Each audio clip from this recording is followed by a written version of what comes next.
Intermission. Chapter. Bloodlines Remembered. They say we inherit more than just names. That blood remembers. That land speaks. And if you listen long enough, really listen, you'll hear both whispering warnings and marching orders. I didn't ask for any of this. Didn't ask to come home to red clay and roots that dig deeper than memory. Didn't ask to get pulled into a war most folks can't even see. But none of that matters now. What matters is I'm in it, neck deep. And this bloodline, it don't run from fire. It walks through it. So if you're just joining me, let me catch you up. My name's D'Artagnan, but most folks just call me Dart. Raised on the outskirts of Granite City, Big Mama's land, Pop's rules. After my parents passed, they gave me something bigger than a second chance. They gave me foundation. Love stitched in discipline, wisdom steeped in stories they never called magic. But I know now, that's exactly what it was.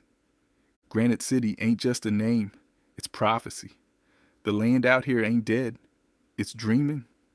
And when I came back from the army, trying to find my footing, it started calling. That's when the dreams began. Visions, spirits, familiar voices, unfamiliar warnings, and always that tall man in the shadows, watching. Aunt Rose and Uncle T were the ones who helped me put the pieces together. Rose, sharp as ever, healer by trade, spiritual tactician by necessity. She doesn't just talk to the spirits, sometimes I think they report to her. Uncle T's built like a junkyard tank and just as stubborn.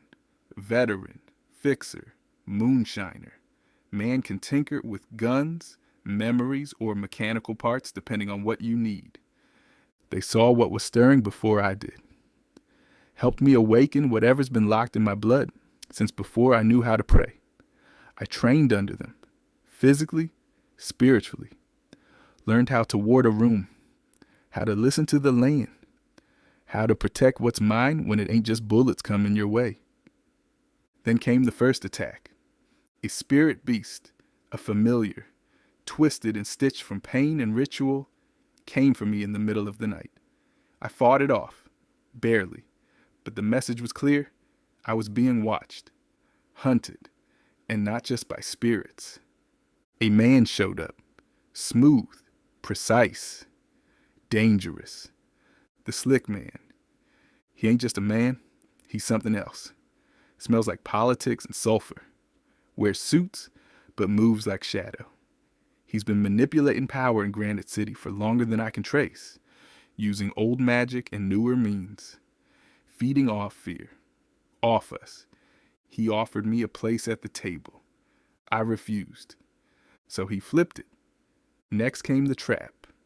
I was baited into a garage under the pretense of meeting someone from the councilman's office. Thought I could get intel. Thought I was smart. Instead, I walked into a coordinated ambush, barely escaped with my life.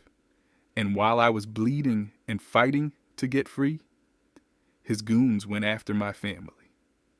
I made it back to Aunt Rose's place expecting to find ashes.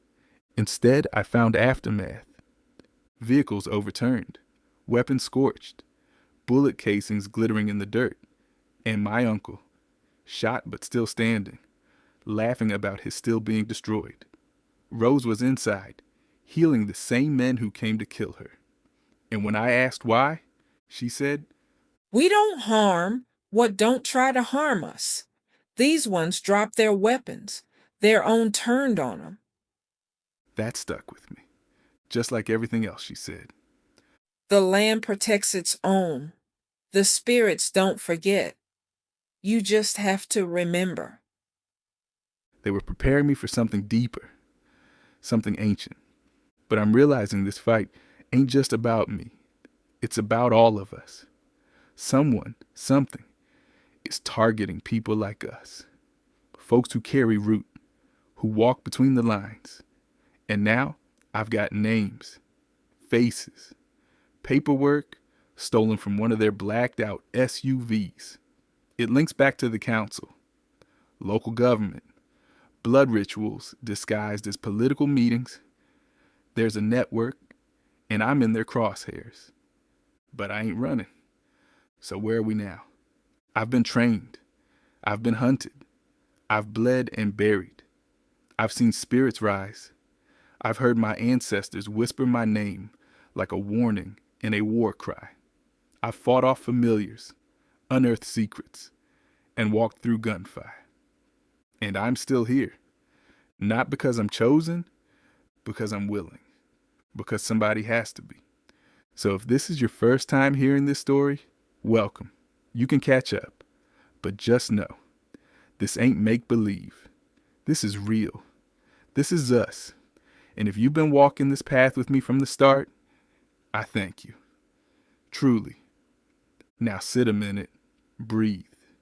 Remember what got us here. Because the next chapter, we're not waiting on their attack. We're bringing the fire to them.